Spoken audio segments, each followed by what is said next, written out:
अब यहाँ पे ध्यान से समझते हैं, जो आपको आता है उसके ऊपर ज़्यादा डिस्कशन मतलब क्या करेंगे, साफ नहीं करेंगे, ठीक है ना। तो who discover cell and how, ये आप ऑलरेडी जानते हैं। Yes sir. यहाँ पे मतलब क्या सर आपका why is the cell called structural and functional of life, ये भी आप जानते हैं, ठीक है ना। उसके बाद यहाँ पे आते हैं, how do substances like CO2 and water move in and out of the cell. तो ये डिफ्यूजन के द्वारा नहीं, ये पूछा है कि मतलब क्या सर आपका सेल के अंदर कैसे आता है वाटर और नहीं हम सॉरी रॉन्ग बोले, कार्बन डाइऑक्साइड इन और आउट होता है किसके द्वारा सर आपका डिफ्यूजन के द्वारा, और वाटर इन और आउट होता है किसके द्वारा सर आपका ऑस्मोसिस के द्वारा। ऑस्मोसिस, हाँ, दो चीज़ के बारे में बताए थे। वालेकुम अस्सलाम वरहमतुल्लाह। अच्छा सॉरी, इंशाल्लाह मैथ्स पेपर हो गया, बोल तो रहा अच्छा गया काफ़ी। अब देखिए आपको ना क्या करना चाहिए था। हाँ बताइए। मैथ्स को हम लोग मतलब क्या किए थे, दो प्रोसेस के बारे में मतलब पढ़े थे। एक मतलब क्या था आपका डिफ्यूजन और एक मतलब क्या था आपका ऑस्मोसिस। ऑस्मोसिस, और एक बार हम रिपीट कर रहे हैं। एक पढ़ा था शॉर्ट डिफ्यूजन, मतलब। हाँ शॉर्ट में बता रहे हैं। एक पढ़ा था डिफ्यूजन, एक पढ़ा था मतलब क्या सर आपका ऑस्मोसिस, ठीक है ना। तो डिफ्यूजन मतलब क्या था, क्या होता है, एक मतलब होता है सल्यूट और एक मतलब क्या होता है सॉल्वेंट। तो सल्यूट से अब क्या करता है सर आपका, हायर कंसनट्रेशन के रीजन से मतलब क्या होता है सर आपको लोअर कंसनट्रेशन के रीजन में जाता है, उसको कहा जाता है मतलब क्या सर आपका डिफ्यूजन। और उसमें मेम्ब्रेन का कोई बात मतलब क्या होता है सर आपका नहीं होता है ना, कॉन्टैक्ट मतलब नो मेंशन ऑफ मेम्ब्रेन है या नहीं है वो छोड़ दीजिए, लेकिन आप ये समझिए वहाँ पे मेम्ब्रेन का कोई मेंशन मतलब क्या होता है आपका नहीं होता है, ठीक है ना। लेकिन जब मतलब क्या होता है सर आपको सॉल्वेंट अपना रीजन ऑफ हायर कंसंट्रेशन से अपना रीजन ऑफ मतलब क्या होता है लोअर कंसंट्रेशन में जाता है, उसको कहा जाता है मतलब क्या सर आपको ऑस्मोसिस। तो यहाँ पे एक चीज़ है, सटल पॉइंट है कि सोल्यूशन का हायर कंसंट्रेशन होना और लोअर कंसंट्रेशन होना अलग बात है, और सॉल्वेंट का अपना हायर कंसंट्रेशन रीजन से अपना लोअर कंसंट्रेशन रीजन में आना अलग बात है। क्योंकि मतलब क्या है सर आपका वाटर मतलब क्या होता है रूट में कहाँ से बाहर से अंदर आता है, तो अंदर का कंसंट्रेशन हायर होता है और बाहर का कंसंट्रेशन क्या होता है सर आपका लोअर होता है। लेकिन सॉल्वेंट का कंसंट्रेशन क्या होता है सर आपका बाहर हायर होता है और सॉल्वेंट का कंसंट्रेशन मतलब क्या होता है अंदर लोअर होता है। तो यहाँ पर आपसे सवाल ये पूछा था कि कार्बन डाइऑक्साइड और वाटर सेल से अंदर बाहर मतलब क्या होता है, किस तरह जाता है। तो कार्बन डाइऑक्साइड डिफ्यूजन के द्वारा अंदर बाहर जाता है और वाटर जो होता है वो मतलब क्या होता है सर आपका ऑस्मोसिस के द्वारा मतलब क्या होता है सर आपका अंदर बाहर जाता है। ये बताया समझ में ना। तो यहाँ तो बोल दिया है कि cell membrane is selectively permeable. वो आगे जो आंसर देगा उस आंसर को मतलब क्या सर आपका डिफाइन करने के लिए मतलब बोला है। तो वहाँ पे मतलब क्या किया सर आपका ऑस्मोसिस को और डिफ्यूजन को डिफाइन भी कर दिया, ठीक है ना। सर ये जो बहुत बड़ा आंसर है सर, बहुत बड़ा आंसर है, लेकिन है वही बात जो हम बोला है। देखिए ये आंसर आप समझ नहीं सकते तब तक जब तक आपको पता ना हो कि सेल में मतलब क्या सिलेक्टिवली परमिएबल मेम्ब्रेन है। तो वो मेंशन किया, उसके बाद क्या बोला कि CO2 is produced during cellular respiration. ये बात तो सिंपल है। Therefore it is, अस्सलाम वालेकुम sir, therefore it is present in high concentration inside the cell. तो this CO2 must be exceeded out of cell। जब अंदर हाई कंसनट्रेशन है तो उसको बाहर जाना ही पड़ेगा ना। वही बात बोला है सर आपका कि वो बाहर जाता है और किसके थ्रू जाता है सर आपका डिफ्यूजन के थ्रू जाता है। और डिफ्यूजन होता क्या है सर आपका हायर कंसनट्रेशन के रीजन से लोअर कंसनट्रेशन में जाने को कहा जाता है डिफ्यूजन, ठीक है ना। अब water moves from the region of higher concentration to the region of lower concentration through plasma membrane. तो यहाँ पे there region of higher concentration there region of lower concentration क्या किया सर आपको बोल दीजिएगा, ऑस्मोसिस लिखा। तो भले ही इतना बड़ा करके लिखा, लंबा चौड़ा करके लिखा, लेकिन बोला वही जो हम आपको मतलब क्या सर आपको ऑलरेडी मतलब क्या सर आपका बताया, ठीक है ना। अब यहाँ पे क्या पूछा है, why is plasma membrane called selectively permeable membrane. तो आप जानते हैं कि वो सारा को मतलब अलाउ नहीं करता है, सर्टेन सब्सटेंसेस को अलाउ करता है और सर्टेन सब्सटेंसेस को अलाउ मतलब क्या करता है सर आपका नहीं करता है ना, सिलेक्टिवली परमिएबल। अब यहाँ पे देखिए, वो देख लीजिएगा, याद करना। देखिए हाँ सर, ये हाँ। हम एक सिंपल बता देते हैं। ज़्यादा डेवलप्ड सेल जो होता है उसको कहा जाता है मतलब क्या सर यूकैरियोटिक सेल। लेकिन जब ज़्यादा डेवलप्ड सेल नहीं बना था उससे पहले मतलब क्या सर आपका कम डेवलप्ड सेल बना था, उसका नाम मतलब क्या सर आपका प्रोकैरियोटिक सेल। तो लेस डेवलप्ड सेल जो था उसमें मतलब क्या न्यूक्लियस जो था डिस्टिंक्ट नहीं था। न्यूक्लियस मतलब क्या सर आपका सेल से मिला हुआ था, मतलब आपको बताया अगर जाए कि न्यूक्लियस कहाँ पे तो आप बता भी नहीं पाइएगा। तो एक्चुअली न्यूक्लियस होता भी नहीं था, न्यूक्लियर मटेरियल होता था, न्यूक्लियर रीजन होता था, ठीक है ना। तो अब यहाँ पे बात समझिए, ये है माइक्रोमीटर। तो प्रोकैरियोटिक सेल का साइज़ मतलब क्या होता है सर, आपका 1 माइक्रोमीटर होता है। और यूकैरियोटिक सेल का साइज़ जो होता है वो मतलब क्या होता है सर, आपका 5 से लेके मतलब क्या होता है सर, आपका 100 माइक्रोमीटर तक होता है, ठीक है ना। तो प्रोकैरियोटिक सेल में क्या होता है सर, आपका वेल डिफाइंड न्यूक्लियर रीजन नहीं होता है। तो क्या लिखा है सर, आपका poorly defined because of absence of nuclear membrane. और उसको न्यूक्लियस कहा भी नहीं जाता है, क्या कहा जाता है सर, आपका न्यूक्लियोइड कहा जाता है। तो क्योंकि प्रोकैरियोटिक सेल लेस डेवलप्ड है तो उसका कंडीशन ऐसा होगा, तो मतलब यूकैरियोटिक सेल का उससे ज़्यादा अच्छा होगा। तो nuclear region well defined and surrounded by nuclear membrane, यानी प्रॉपर न्यूक्लियस है। अब यहाँ पे क्या है, आप ये समझिए, सेल को अगर डिवाइड करना है तो सेल के पास क्रोमोसोम होना चाहिए। तो डिवाइड तो ये इसको भी करना पड़ेगा, क्योंकि हम लोग क्या पढ़े हैं कि सारा का सारा सेल प्री एग्जिस्टिंग सेल से ही मतलब क्या होता है सर, आपका आता है ना। तो क्रोमोसोम एक तो मतलब ज़्यादा एफिशिएंट में नहीं कर रहा है, लेकिन कर तो रहा है, तो इसलिए एक क्रोमोसोम इसके पास भी है। लेकिन यूकैरियोटिक सेल के पास क्या होता है सर, आपका मोर देन मतलब क्या होता है सर, आपका 1 क्रोमोसोम होता है। और उसके बाद क्या है, जब इसकी न्यूक्लियस में ही मेम्ब्रेन नहीं था, कितना क्रोमोसोम रहता है, जैसे ह्यूमन अलग अलग स्पीसीज का मतलब क्या होता है सर, आपका अलग अलग नंबर ऑफ क्रोमोसोम्स होता है ना। तो ह्यूमन बीइंग के सेल के अंदर क्या होता है, 23 पेयर ऑफ क्रोमोसोम्स होता है। तो ह्यूमन बीइंग के बॉडी के अंदर मतलब जो सेल पाया जाता है उसमें मतलब क्या होता है, 46 क्रोमोसोम होता है। वो अलग अलग बीइंग के लिए अलग अलग स्पीसीज के लिए नंबर मतलब क्या होता है, आपका अलग अलग है, इसलिए मेंशन नहीं किया, बोल दिया मतलब क्या होता है, आपका मोर देन 1 क्रोमोसोम। उसके बाद क्या लिखा है, membrane bound cell organelles absent. अब ये बात पूरा समझ में आता है, क्यों पूरा समझ में आता है बताइए हमको आप, क्योंकि सबसे इम्पॉर्टेंट सेल ऑर्गेनल जो था वो मतलब क्या था, न्यूक्लियस था। जब न्यूक्लियस डेवलप ही नहीं हुआ है तो मेम्ब्रेन का बात ही मत कीजिए। और जब न्यूक्लियस के बारे में मेम्ब्रेन का बात नहीं कर सकते हैं, न्यूक्लियस है ही नहीं बल्कि न्यूक्लियोइड है, तो बाकी किसी मेम्ब्रेन के बारे में तो मतलब क्या सर, आपका भूल जाइए आप। तो इसलिए मतलब क्या होता है सर, आपका मेम्ब्रेन बाउंड सेल ऑर्गेनल्स मतलब क्या होता नहीं होता। लेकिन यहाँ पे मतलब क्या होता है सर, आपका जितना भी इंपॉर्टेंट सेल ऑर्गेनल है सारा का सारा मतलब क्या सर, मेम्ब्रेन बाउंड है। For example mitochondria, for example plastid, etcetera etcetera. तो ये यूकैरियोटिक और प्रोकैरियोटिक के बीच का मतलब क्या सर, आपका डिफरेंस मतलब क्या सर, आपका आ गया है ना। मतलब दिया तो ये क्या है सर, आपका फिल इन द ब्लैंक्स है, लेकिन आप इसको as a fill in the blanks मत याद कीजिए, आप इसको मतलब क्या सर, आपका एज डिफरेंस बिटवीन क्या सर पे याद कर लीजिए। अब यहाँ पे आके बात को समझते हैं। Can you name the 2 organelles we have studied that contain their own genetic material. देखिए, जिसके पास भी खुद का जेनेटिक मटेरियल होगा ना, वो खुद ब खुद डिवाइड कर सकता है, उसको पूरे सेल के ऊपर डिपेंड मतलब क्या करना पड़ेगा सर, आपका नहीं करना पड़ेगा। तो सब एनिमल सेल के लिए बहुत इंपॉर्टेंट है। ऐसे तो प्लांट सेल के लिए भी माइटोकॉन्ड्रिया इंपॉर्टेंट है, लेकिन क्योंकि प्लांट अपने एक जगह खड़ा रहता है ना, इसलिए उसको ज़्यादा एनर्जी मतलब क्या होता है आपको नहीं लगता है। तो माइटोकॉन्ड्रिया इज़ वेरी इंपॉर्टेंट। और प्लास्टिड के बिना यानी क्लोरोप्लास्ट के बिना तो मतलब क्या हो सकता है सर, आपका प्लांट में फोटोसिंथेसिस नहीं हो सकता है। तो इसलिए ये तो सेल ऑर्गेनल्स इतना इंपॉर्टेंट है कि ये लोग का खुद का मतलब क्या होता है सर, आपका डीएनए होता है, ये लोग का खुद का मतलब क्या होता है सर, आपका राइबोसोम्स होता है। राइबोसोम्स क्या करता है, प्रोटीन बनाता है, और प्रोटीन से ही जो बनता है वो बनता है। तो प्रोटीन का बनना बहुत इंपॉर्टेंट है, और डीएनए का होना बहुत इंपॉर्टेंट है, ताकि मतलब क्या सर, आपका सेल रेप्लिकेट कर पाए। तो मेन आंसर तो ये है। मेरा क्वेश्चन था सर, जो प्लांट जो ऑब्जॉर्व करता है सनलाइट को, हाँ, वो करेंसी एटीपी लेवल में होता है, मतलब एटीपी का प्लांट सनलाइट को ऑब्जॉर्व करता है ताकि वो क्या कर पाए सर, आपका ग्लूकोज बना पाए। हाँ। अब उसके बाद क्या होता है सर, आपका प्लांट जब ग्लूकोज बनाता है तो कार्बन डाइऑक्साइड और वाटर के थ्रू मतलब क्या होता है, ग्लूकोज बनता है। तो दोनों के बीच जब बॉन्ड होता है ना, तो उसके बीच में क्या होता है सर, आपका सन की एनर्जी मतलब क्या होता है, लॉक हो जाता है। अब सन की एनर्जी मतलब क्या सर, आपका लॉक अगर हो गया, अभी ग्लूकोज के फॉर्म में अगर रखेगा तो उसको इंस्टेंटली ग्लूकोज को इस्तेमाल कर लेना पड़ेगा। तो वो ग्लूकोज कम नहीं रखता है, वो क्या करता है, ग्लूकोज का बड़ा बड़ा चेन बनाता है, मॉलिक्यूल का बन जाता है स्टार्च। अब उसके बाद रेस्पिरेशन जब होता है ना, तब जाके मतलब क्या होता है सर, आपका एनर्जी एटीपी के फॉर्म में बाहर निकलता है। तो रेस्पिरेशन है जो उस एनर्जी को दोबारा से अनलॉक करता है, और अनलॉक करके इस फॉर्म में ला पाता है, जिस फॉर्म में मतलब क्या सर, आपका लिविंग बीइंग इस्तेमाल तो कर पाए। सन का जो रे है वो एक्चुअली में सन का एनर्जी ग्लूकोज के अंदर लॉक हो जा रहा है। नहीं, एटीपी नहीं बोल सकते उस वक्त उसको। एनर्जी मतलब क्या होता है सर, आपका डिफरेंट बॉन्ड के अंदर लॉक होता है। तो एटीपी मतलब एक कंपाउंड है।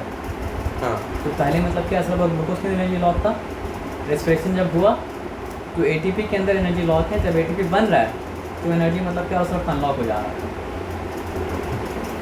तो है कॉम्प्लिकेटेड प्रोसेस, लेकिन अभी आप ये समझिए कि मतलब करेंसी जब यूज़ करना होगा तो हमको ए के फॉर्म में रखना पड़ेगा एनर्जी को, लेकिन वो ए तब बनता है जब क्या होता है सर आपका रेस्पिरेशन होता है। तो ग्लूकोज के अंदर से एनर्जी अनलॉक करता है, मतलब क्या सर आपका रेस्पिरेशन का प्रोसेस लॉक हुआ फोटोसिंथेसिस में और बाहर निकल रहा है, मतलब क्या सर आपका रेस्पिरेशन के फॉर्म में। अब आ जाइए, if the organization of the cell is destroyed due to some physical or chemical influence, what will happen? क्या क्या?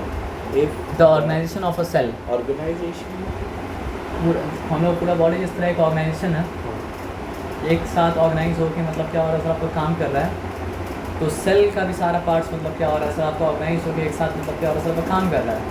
तो सबसे छोटा यूनिट जो ज़िंदा रहने के लिए केपेबल है, जो ज़िंदा रहने के लिए मतलब क्या सर आपका एबल है, उस यूनिट का नाम मतलब क्या सर आपका सेल है। तो अगर आप उस यूनिट को डिस्ट्रॉय कर देंगे या डिस्ट्रॉय हो जाएगा तो फिर वो लाइफ फंक्शन लिविंग बॉडी का फंक्शन करने के केवल मतलब क्या होगा सर आपका नहीं होगा। तो वही बात यहाँ पे मतलब क्या सर आपका लिखा है, cell is the smallest unit of life which is capable of all living function. If the organization of the cell is destroyed due to some physical or chemical influence, then the ability of the cell to perform all living function such as respiration, nutrition, excretion, etc. would be affected। मतलब कर ही नहीं पाएगा। एक cell organise का नाम मतलब क्या sir आपका लाइसोसोम से, इसका काम मतलब क्या है सर आपका सेल के अंदर कोई फॉरेन बॉडी अगर एंटर करता है, वैसे डेड सेल्स को भी तो यही डाइजेस्ट, हाँ वही हम आगे बोलने वाले थे कि अगर वो फॉरेन बॉडी एंटर करता है तो उसको मतलब क्या करता है सर आपको किल कर देता है। और अगर मतलब क्या सर आपका अपने अंदर का बॉडी का भी कोई मतलब पार्ट, सेल के अंदर कोई पार्ट अगर मतलब क्या हो सर आपका उसका फंक्शन खत्म हो जाए, बेकार अगर हो जाए, तो उसको भी क्या करता है खा ले सर। डाइजेस्ट। वो एंजाइम का नाम क्या होता है? अलग एंजाइम का अलग एक नाम है सर। अलग अलग मतलब क्या सर आपको चीज़ को मारने के लिए मतलब क्या होता है अलग अलग एंजाइम इस्तेमाल किया जाता है, लेकिन हाँ वो जिस प्रोसेस के द्वारा उसमें एंगल्फ करता है, निकलता है, उसका नाम मतलब क्या है सर आपका एंडोसाइटोसिस। एंडोसाइटोसिस। तो प्रोसेस का नाम मतलब क्या है एंडोसाइटोसिस है, लेकिन निकलने के बाद डाइजेस्ट कर गया तो फेंकना ही पड़ेगा। हाँ, तो फेंकने के लिए मतलब क्या है सर एक्सोसाइटोसिस, फेंकने के लिए एक्सोसाइटोसिस, निकलने के लिए मतलब क्या है सर एंडोसाइटोसिस। तो अपना पार्ट जो अगर मतलब क्या सर आपका ख़राब हो चुका है तो उसको भी मतलब क्या होता है मार देता है, मार के ख़त्म कर देता है। इसलिए इसको कहा जाता है मतलब क्या सर आपका suicide bag of the cell या फिर सुसाइडल मतलब क्या सर आपका बैग। तो क्वेश्चन को सही से पढ़ेंगे ना तो इसमें बहुत सारा क्वेश्चन खुद भी आ जाता है। What are protein where are protein synthesize inside the cell, ribosomes, है ना। ये वाला मुझे समझ नहीं आया, जैसे प्रोटीन क्या मतलब सेल के कौन से ऑर्गेनल्स में स्टोर रहता है? नहीं, सिंथेसाइज होता है, बनता कहाँ पे है? तो बनता है राइबोसोम्स में। राइबोसोम्स मतलब क्या होता है सर आपका सेल मेम्ब्रेन से लेके मतलब क्या सर आपका न्यूक्लियर मेम्ब्रेन तक जगह जगह मतलब क्या होता है सर आपका राइबोसोम्स फैला होता है। मतलब समझिए जैसे हम लोग बॉडी के अंदर स्केलेटन है ना, कैसे स्ट्रक्चर रहता है राइबोसोम? हम बता रहे हैं आपको, जिस तरह बॉडी वो आपका डॉट डॉट डॉट डॉट रहेगा, ज़्यादा बड़ा स्ट्रक्चर आपको ना ही दिखाई नहीं होगा, ठीक है। तो जिस तरह आपका बॉडी के अंदर स्केलेटन है उस तरह आप समझिए सेल का स्केलेटन जो है वो मतलब क्या है सर आपका मतलब राइबोसोम्स अकेले भी आता है डॉट डॉट, और राइबोसोम मतलब क्या होता है सर आपके एंडोप्लाज्मिक रेटिकुलम के ऊपर भी आता है। लेकिन कहीं पर भी आए राइबोसोम्स का मतलब काम क्या है सर आपका प्रोटीन को सिंथेसाइज करना, बनाना, क्योंकि लिविंग बॉडी में कुछ भी अगर बनता है कंस्ट्रक्ट होता है तो मतलब क्या होता है प्रोटीन के द्वारा ही बनता है, चाहे वो किसी भी तरह का चीज़ बने लिविंग बॉडी के अंदर। तो सेल के अंदर प्रोटीन बनाता है कौन सा आपका राइबोसोम्स, तो इनडायरेक्टली पूरा का पूरा बॉडी का प्रोटीन बनाता है मतलब क्या है आपका राइबोसोम्स। तो प्रोटीन लगता क्यों है सेल को? आप ये समझिए जो चीज़ बॉडी बनाने के लिए लगता है उसका नाम रखते हैं साइंटिस्ट लोग मतलब क्या है प्रोटीन। और प्रोटीन बनता है सेल के अंदर मतलब क्या सर आपका राइबोसोम्स के ही द्वारा। इन लिविंग बॉडी का जो सब्सटेंस है जो मतलब क्या बोलते हैं उसको, लिविंग बॉडी का जो भी लिविंग तो सब्सटेंस मतलब है, हम लोग जो भी इंटेक कर रहे हैं हाँ वो प्रोटीन ऐसा नहीं बोल सकते हैं। हम लोग जो इंटेक करते हैं और जो बॉडी के लिए मतलब क्या सर आपका बेनिफिशियल होता है उसको कहा जाता है मतलब क्या सर आपका न्यूट्रिएंट्स। अब न्यूट्रिएंट्स क्या हो सकते हैं, एनर्जी गिविंग न्यूट्रिएंट्स हो सकता है, न्यूट्रिएंट्स क्या हो सकता है सर आपका बॉडी बिल्डिंग न्यूट्रिएंट्स मतलब क्या हो सकता है सर आपका हो सकता है। तो बॉडी बिल्डिंग न्यूट्रिएंट्स अगर हुआ तो उसके अंदर मतलब क्या प्रोटीन है, और एनर्जी गिविंग न्यूट्रिएंट्स अगर है तो वो क्या हो सकता है सर आपका फैट भी हो सकता है, वो क्या हो सकता है कार्बोहाइड्रेट क्या हो सकता है सर आपका हो सकता है। तो बॉडी बिल्डिंग के लिए जो मटेरियल चाहिए वो मतलब क्या है प्रोटीन। और बॉडी को एनर्जी देने के लिए जो मटेरियल चाहिए वो मतलब क्या सर आपका कार्बोहाइड्रेट्स है, वो मतलब क्या सर आपका फैट है। फैट का और भी फंक्शन होता है, इंसुलेट करता है बॉडी को, है ना। लेकिन बॉडी लिविंग पार्ट, बॉडी के लिविंग पार्ट को भी जिस चीज़ से बनता है वो चीज़ प्रोटीन ही होता है, प्रोटीन के अलावा कुछ नहीं होता है, चाहे वो किसी भी तरह का। प्रोटीन को मिल रहा कहाँ से? वो जो प्रोटीन तो 7 अमीनो एसिड से बनता है। अमाइनो एसिड भी मतलब समझिए बहुत, ये बोल सकते हैं कि सबसे छोटा यूनिट मतलब अमाइनो एसिड है। अगर प्रोटीन का जो हम लोग डाइजेस्ट भी करते हैं तो मतलब क्या कहते हैं अमाइनो एसिड फॉर्म में डाइजेस्ट करते हैं, हाँ, जो बनाता है मतलब क्या है प्रोटीन। प्रोटीन। लेकिन मतलब क्या है एकदम लोअर लेवल पे प्रोटीन बनता है 4 एलिमेंट से। अगर आपके पास कार्बन है, अगर आपके पास हाइड्रोजन है, अगर आपके नाइट्रोजन ऑक्सीजन है, तो मतलब क्या है ये चारों से मिलकर मतलब क्या अगर चारों उस ऑर्डर में मिला, जिस ऑर्डर में मिलने से प्रोटीन बनता है तो प्रोटीन मतलब क्या सब बन जाएगा। ओ मतलब सेल चीज़ का जो जितना भी प्रोटीन जो प्रोवाइड करता है दैट इज देखिए सबसे टॉप लेवल में का इमेजिन कीजिए बायोलॉजी को। हाँ, तो बायोलॉजी जिस बेस पे बना हुआ वो बेस मतलब क्या सर केमिस्ट्री, केमिस्ट्री जिस बेस पे बना हुआ बेस मतलब क्या सर आपका फिजिक्स, फिजिक्स। और फिजिक्स जिस बेस पे बना हुआ उस बेस में मतलब क्या सर आपका मैथ्स है। तो बात यहाँ पे ये है कि हम लोग बायोलॉजिकल लेवल में बोल रहे हैं कि मतलब सबसे छोटा यूनिट मतलब क्या सर आपका अमाइनो एसिड है। लेकिन अगर केमिस्ट्री के लेवल पे जाएंगे, केमिकली ब्रेक डाउन करेंगे तो फिर मतलब क्या है कार्बन है, ऑक्सीजन है, हाइड्रोजन है और मतलब क्या आपका नाइट्रोजन है ना। अब यहाँ पे तभी तो मतलब क्या होता है लेगनस प्लांट जो होता है वो लोग को मतलब क्या करना पड़ता है एटमॉस्फेयर से नाइट्रोजन को फिक्स करना पड़ता है, नाइट्रोजन फिक्सेशन। क्योंकि अगर बाकी सब कुछ है, ग्लूकोज के अंदर कार्बन है, ग्लूकोज के अंदर मतलब क्या आपका हाइड्रोजन, ग्लूकोज के अंदर ऑक्सीजन है, एनर्जी मिल सकता है लेकिन ग्रोथ नहीं होगा जब तक नाइट्रोजन मतलब क्या आपका ना हो। तो जो सॉइल के अंदर नाइट्रोजन नहीं होता है तो वो सॉइल को बैक्टीरिया की हेल्प लेना पड़ता है, और बैक्टीरिया उसके लिए मतलब क्या कहता है सर आपका एटमॉस्फेयर का नाइट्रोजन को मतलब क्या कहता है सर आपका फिक्स करता है। राइजोबियम बैक्टीरिया का नाम है। हाँ राइजोबियम नाम है। अब यहाँ पे आ जाइए, ribosomes are site for protein synthesis. ये वो जगह है जहाँ प्रोटीन बनता है। Ribosomes are very small structure found either in free state suspended cytoplasm. Cytoplasm तो उस वो मैट्रिक्स है जहाँ पे सारा ऑर्गेनिज्म मतलब क्या सस्पेंडेड है, और attach to the surface of endoplasmic reticulum. पहले ही बोल चुके थे। They are composed of ribonucleic acid and proteins. तो ये राइबोन्यूक्लिक एसिड से बना होता है और किससे बना होता है, प्रोटीन से मतलब क्या होता है सर आपका बना होता है ना। अब आ जाइए आगे देखते हैं क्या ये इंपॉर्टेंट है। एंडोप्लाज्मिक रेटिकुलम क्या होता है? एंडोप्लाज्मिक रेटिकुलम मतलब क्या, जिस तरह हम लोग का स्केलेटन हम लोग का बॉडी को मतलब क्या सर आपका स्ट्रक्चर प्रोवाइड कर रहा है, उस तरह एंडोप्लाज्मिक रेटिकुलम मतलब क्या हो रहा है सर आपका सेल को स्ट्रक्चर प्रोवाइड कर रहा है, और साथ साथ मतलब क्या सर आपका सेल को पाथ वे प्रोवाइड कर रहा है, यानी सेल का रोड भी है समझ लीजिए वो। क्योंकि सेल के अंदर अगर चीज़ को एक जगह मूव करना होता है तो मतलब क्या होता है एंडोप्लाज्मिक रेटिकुलम के थ्रू ही मूव करता है। वो एक पब्लिक ट्रांसपोर्ट टाइप है, मतलब स्ट्रक्चर भी प्रोवाइड कर रहा है हाँ, और ट्रांसपोर्ट सिस्टम भी प्रोवाइड कर रहा है, और मतलब क्या सर आपको उसके साथ अटैच होके राइबोसोम्स दो तरह से आता है, एक अकेले आता है साइटोप्लाज्म में स्कैटर किया हुआ, और एक मतलब क्या होता है सर आपको उसके साथ अटैच होकर भी आता है। एक रफ होता है और एक हाँ, smooth जो होता रफ होता है वो मतलब क्या होता है सर आपका अटैच होकर आता है किसके साथ, एंडोप्लाज्मिक रेटिकुलम के साथ, और जो स्मूथ होता है वो मतलब क्या होता है सर आपका इंडिविजुअली आता है। अब यहाँ पे बात समझ लीजिए, एनिमल सेल और प्लांट सेल के बीच में फ़र्क समझना मतलब क्या है, बहुत ज़रूरी है, डिफरेंस है ना। कहाँ पे हम लोग हैं? Animal cell. Animal cells are generally small in size.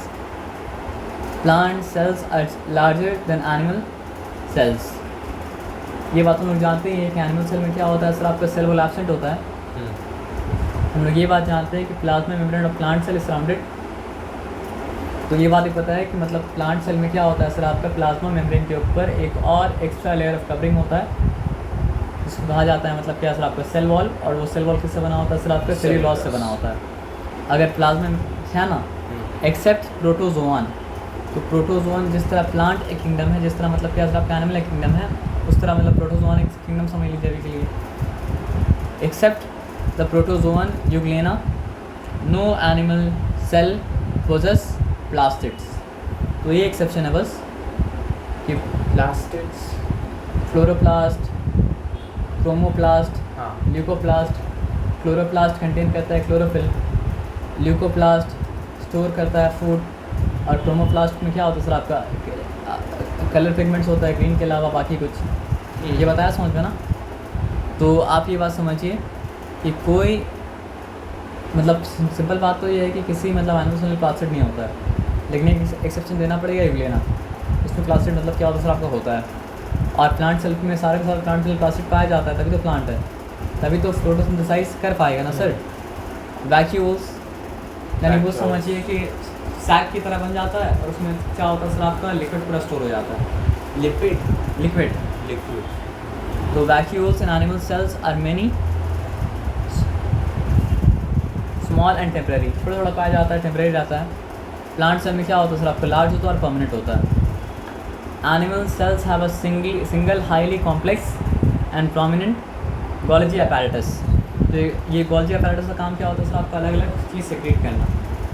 तो ये डाइजेस्टिव एंजाइम में सिक्रीट करता है और ये बहुत कुछ मतलब क्या करता है आपका सिक्रीट करता है।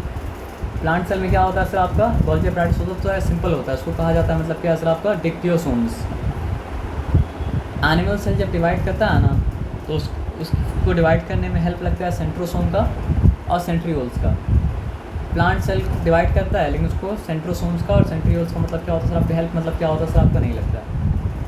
तो आप बोल सकते हैं कि एनिमल सेल में सेंट्रीओल्स वो आया नहीं है, वो समझिए जब सेल डिवीजन के बारे में पढ़ेंगे तो आप सेंट्रोसोम सेंट्रियोल्स के बारे में पढ़ेंगे, वो हायर हो गया। मतलब समझिए वो आपको सेल में नॉर्मली दिखेगा नहीं, वो आपको प्रोमिनेंट से तब दिखेगा सेल डिवाइड होने लगेगा। लेकिन ये एज एन इन्फॉर्मेशन तो आपको याद रखना पड़ेगा ना। क्या याद रखना पड़ेगा सर आपका कि सेंट्रोसोम और सेंट्रियोल मतलब क्या होता है आपका एनिमल सेल में पाया जाता है और सेंट्रोसोम और सेंट्रियोल मतलब क्या होता है प्लांट सेल में नहीं पाया जाता है। क्योंकि एनिमल सेल में इसलिए पाया जाता है क्योंकि डिवीजन में एनिमल सेल बिना सेंट्रोसोम सेंट्रियोल के डिवाइड नहीं कर सकता है। अब यहाँ पे समझिए how is prokaryotic cell different from eukaryotic cell, पहले ही पढ़ चुके हैं जब डिफरेंस पढ़े थे, डिफरेंस बिटवीन है ना। तो बस इतना याद रखना पड़ेगा एसेंशियली कि this is primitive, this is मतलब क्या सर आपका मॉडर्न। प्रोकैरियोटिक में the nucleus and the membrane bounding are very thing याद रखेंगे ना कि इसके पास ये वेल प्रिमिटिव है, डिफाइंड न्यूक्लियस, ये प्रिमिटिव है, ये मॉडर्न है। इसमें मतलब क्या सर आपका वेल डिफाइंड न्यूक्लियस नहीं, इसमें वेल डिफाइंड मतलब क्या सर आपका न्यूक्लियस है और बाकी सब मतलब क्या सर आपका आंसर फ्लो कर जाएगा। नहीं जब फिर सोच मतलब थॉट प्रोसेस के द्वारा जब न्यूक्लियर मेम्ब्रेन ही नहीं है, न्यूक्लियस ही नहीं है, तो बाकी सेल ऑर्गेनिक क्या न्यूक्लियस मतलब मेम्ब्रेन कैसा होगा। तो जेनेटिक मटेरियल इसके पास मतलब क्या है, एक क्रोमोसोम है, इसके पास मतलब क्या मोर देन वन क्रोमोसोम्स है। तो बेसिक याद रखिएगा तो बाकी पूरा थीम याद हो जाएगा। वो ऊपर भी आ चुका था, यहाँ से पढ़ना चाहे तो यहाँ से क्या कर सकते हैं, पढ़ सकते हैं। और साइज़ भी बड़ा छोटा है, ये मतलब क्या सर आपका 1 से लेकर 10 माइक्रोमीटर, ये मतलब क्या सर आपको 5 से लेकर 100 माइक्रोमीटर। वहाँ पे सिर्फ 1 लिखा था, तो यहाँ पे 1 से 10 लिखा, तो 1 से 10 आपको अपडेट करना पड़ेगा, है ना। What would happen if plasma, एक उसी तरह के सवाल को फिर घुमा के पूछा। वहाँ पूछा था कि सेल का ऑर्गेनाइजेशन अगर मतलब क्या सर आपका ख़त्म हो जाएगा तो क्या होगा। यहाँ पूछा है प्लाज्मा मेम्ब्रेन रप्चर कर जाएगा, ब्रेक डाउन कर जाए तो क्या होगा। वो केस में जो हुआ था, ये केस में क्या होगा सर आपका वही होगा, लाइफ प्रोसेस करने के काबिल मतलब क्या सर आपको बचेगा नहीं, और मतलब क्या सर आपका जीवित नहीं रहेगा, मर जाएगा। What would happen to life of a cell if there is no Golgi apparatus. तो गोल्जी अपैरेटस जो फंक्शन जो करता है वो हम सेल मतलब क्या कर पाएगा सर आपका नहीं कर पाएगा। तो उसके लिए हम लोग जानना पड़ेगा कि गोल्जी अपैरेटस कौन सा फंक्शन करता है। The material synthesized in ER are stored, देखिए बनता तो है कहाँ पे, एंडोप्लाज्मिक रेटिकुलम में। अब एंडोप्लाज्मिक रेटिकुलम क्यों बनता है सर, क्योंकि राइबोसोम किसके पास है, एंडोप्लाज्मिक रेटिकुलम के पास में। और राइबोसोम ही मतलब क्या सर आपका सिंथेसाइज करेगा, मतलब क्या है, प्रोटीन, है ना। लेकिन यहाँ पे क्या बता रहा है कि जो मटेरियल बन रहा है कहाँ सर आपके एंडोप्लाज्मिक रेटिकुलम में, उसको स्टोर किया जा रहा है। तो गोल्गी apparatus करता क्या, उसका what is the function of Golgi. हाँ वही मतलब पता चल रहा है आपको। लेकिन जो एंडोप्लाज्मिक रेटिकुलम में मतलब क्या सर आपका सिंथेसाइज हो रहा है, बन रहा है, उसको स्टोर किया जा रहा है गोल्जी अपैरेटस में, सॉर्ट किया जा रहा है गोल्जी अपैरेटस में। सॉर्ट करने का क्या मतलब होता है, जैसे मान लिया लाइब्रेरी में है, साइंस बुक को साइंस सेक्शन में रख देना, मैथ बुक को मैथ सेक्शन में रख देना, ये मतलब क्या सॉर्ट करना होगा। तो जो डिफरेंट चैम्बर्स में डिफरेंट कैटेगराइज करना, कैटेगराइज। तो जो बन रहा है एंडोप्लाज्मिक रेटिकुलम में, वो स्टोर हो रहा है कहाँ पे सर आपका गोल्जी अपैरेटस में, दैट इज स्टोरेज। हाँ ना। सॉर्ट भी हो रहा है कहाँ पे सर आपका गोल्जी अपैरेटस में, मॉडिफाई भी हो रहा है मतलब क्या सर आपका गोल्जी अपैरेटस में, पैकेज भी हो रहा है मतलब क्या सर आपका गोल्जी अपैरेटस में, और फिर जब जहाँ भेजना है तब वहाँ से डिस्पैच भी हो रहा है कहाँ सर आपका गोल्जी अपैरेटस से अपने टारगेट लोकेशन में। है ना, इनसाइड एंड मतलब हम आउटसाइड द लोग सेल। बोल सकते हैं कि ER है आपका एक नॉर्मल स्टोर और गोल्गी apparatus है अमेज़न। आप ये बोल सकते हैं कि मतलब क्या सर आपका गोल्गी apparatus मतलब क्या सर आपका अमेज़न का स्टोर वेयर हाउस है, हाँ, और ये ER जो है वो मतलब क्या सर आपका अमेज़न का प्रोडक्शन सेंटर है, प्रोडक्शन। क्योंकि अमेज़न अपना ही प्रोडक्ट बनाता है ना, तो हाँ। अमेज़न अपना प्रोडक्ट बना रहा है मतलब यहाँ पे सर आपका ER में, और उसका और वो- वेयर हाउस जो है वो मतलब क्या है गोल्गी apparatus है। ये बताया समझ में ना। apparatus packed product in अब उसमें अलग अलग आ गया vesicles and secrete vesicles, in some cases complex sugar. तो सेलुलोज जिससे सेल वॉल बना होता है वो एक तरह का मतलब क्या होता है कॉम्प्लेक्स शुगर ही होता है। May be made from simple sugars in Golgi apparatus। लेकिन क्या बोला सर आपने इन सम केसेस, ये उसका मेन फंक्शन नहीं है। कभी कभी वो क्या करता है सर आपका सिंपल शुगर बोले कॉम्प्लेक्स शुगर मतलब क्या करता है बनाता है।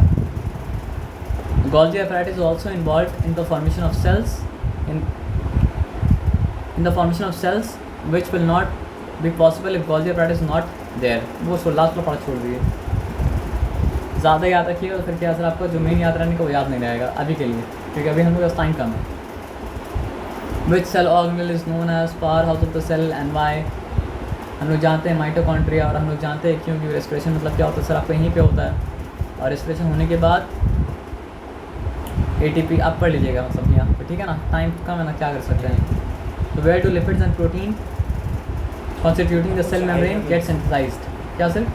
इतना कुछ आएगा नहीं, जैसे हाँ। आपका 14 मार्क्स का पेपर है सर, इतना अच्छा। भरेगा कैसे? मैम बोलिए अच्छे से याद करना है वो क्या प्रोकैरियोटिक और यूकैरियोटिक, वो अच्छे से लर्न करना है, और हाँ। ऑर्गेनेल्स का बेसिक एकदम हाँ। Basic information. वही देखिए बेसिक हम लोग कुछ समझ रहे हैं। हाँ, देखिए सिंथेसिस जो होता है वो कहाँ पे होता है सर आपका राइबोसोम्स में, ठीक है। अब राइबोसोम्स क्या होता है सर आपका दो तरह का होता है। तो एक तरह का राइबोसोम्स में क्या होता है सर आपका प्रोटीन सिंथेसिस होता है, और दूसरा तरह का राइबोसोम में क्या होता है सर आपका लिपिड सिंथेसिस होता है।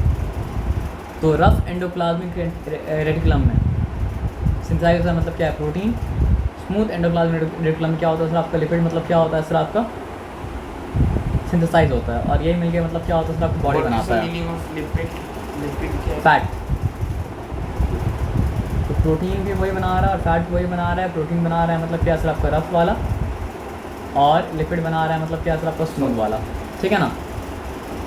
देखिए जिस तरह क्या नाम था उसका, लाइसोसोम्स मतलब एनगल्फ करके डाइजेस्ट करता था ना, एक तरह से वो खा ही रहा है जो सुसाइड का तो सेल है। तो अमीबा अपना खाना मतलब क्या होता है सर आप उसी तरह खाता है। स्पाइडरमैन में विलन था, उसका क्या नाम था? वेनम। तो हम ये नहीं बोलेंगे कि अमीबा वेनम की तरह है, वेनम अमीबा की तरह है। वेनम जो है वो मतलब क्या सर आपका अमीबा से इंस्पायर्ड है। हेलो, हाँ, हेलो। तो यहाँ पे मतलब क्या है सर आपका how does amoeba obtain its foods. तो amoeba has a flexible cell membrane, it enables amoeba to engulf in food by the process called मतलब क्या सर आपका एंडोसाइटोसिस। अंदर ले लेना निकल के तो उसको कहा जाता है एंडोसाइटोसिस, बाहर फेंक देने को कहा जाता है मतलब क्या सर आपका शायद एक्सोसाइटोसिस, है ना। ऑस्मोसिस क्या होता है हम लोग पढ़े थे। तो डिफ्यूजन ऑफ वाटर और सॉल्वेंट, वाटर या कोई भी सॉल्वेंट जब मतलब क्या होता है सर आपका semi permeable membrane through enter करता है। देखिए यहाँ लोअर कॉन्सेंट्रेशन लिखा हुआ है ना, कंफ्यूजिंग है ना, लेकिन ये लोअर कंसेंट्रेशन क्या चीज़ का लिखा हुआ है, सोल्यूशन का लोअर कंसेंट्रेशन। तो उसके बारे में अगर बात किया तो क्या बोला जाता है सर आपका from the region of their higher concentration to the region of their lower concentration.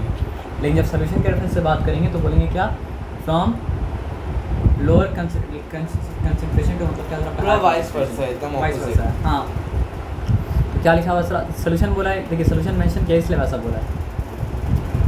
तो सोल्यूशन ऑफ, लेकिन मेरे हिसाब से मतलब क्या आना कि हम आपको सिंपल बात क्या बोल रहे हैं ना कि आप डेफिनेशन वही रखिए, the process by which water or any solvent moves from their region of higher concentration, their यहाँ बहुत इंपॉर्टेंट है, to their region of lower concentration through a semi permeable membrane is called osmosis. उसके बाद अलग से एक line छोड़ के फिर क्या लिख देना है, osmosis. In osmosis solvent move from मतलब क्या solution of lower concentration to high. To solution of higher concentration. जब दोनों बात मेंशन कर देंगे तो मार्क्स मतलब फिर रिजेक्ट करने के लिए मतलब क्या चांस मिलेगा, मतलब क्या आपका नहीं आया बात समझ में ना। लेकिन पहले सीधा बात लिखेंगे, है तो दोनों ही सही बात है, लेकिन पहले सीधा बात लिखेंगे Complex। उसके बाद कॉम्प्लेक्स बात लिखेंगे। बात ये मतलब यहाँ तक हो गया काम। और डिफिजन तो आसानी था। हाँ the movement of solute from higher concentration to lower concentration इस पार्ट मतलब क्या होता है आपका डिफ्यूजन। यहाँ पे मतलब समझिए मेम्ब्रेन है नहीं, ऐसा नहीं बोल रहे हैं, बोल के रहे हैं कि मेम्ब्रेन का मेंशन नहीं होगा। डिफाइन करने के लिए मेम्ब्रेन की कोई ज़रूरत नहीं है, मेम्ब्रेन होगा तो भी होगा, मेम्ब्रेन नहीं होगा तो भी मतलब क्या होगा सर आपका होगा। तो डिफ्यूजन के लिए मेम्ब्रेन का मतलब क्या है, कंस्ट्रेंट नहीं है ना। तो ये पार्ट हो